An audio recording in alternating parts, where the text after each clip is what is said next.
नमस्कार, मी दीपाली परत माझा छोटासा ब्लॉग घेऊन आले आहे. तुम्हाला वाटतं असं ही सर्व तयारी कशाची?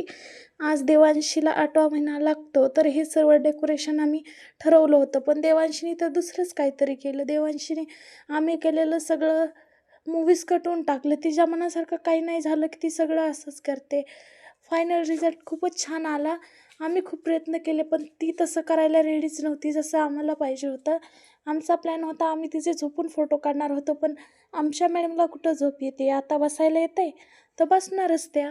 तिथून पुढं तर बाईने पैसेच खायला चालू केले. देवांशीला बोललो, सोड सोड सोड, पैसे खायची चीज नाही आताच, तुला कळल्याच्या नंतर खा. तरी उचलत होती, खात होती, उचलत होती, खात होती. खूप खूप खूप मेहनत केल्याच्या नंतर आम्हाला 1-2 फोटो असे भेटले जसे आम्हाला हवे होते.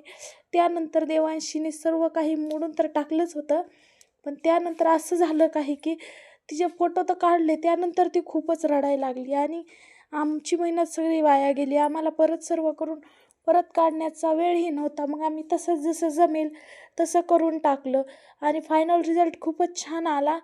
तुम्हाला फायनल रिझल्ट बघायचा असेल तर फॉर कमेंट.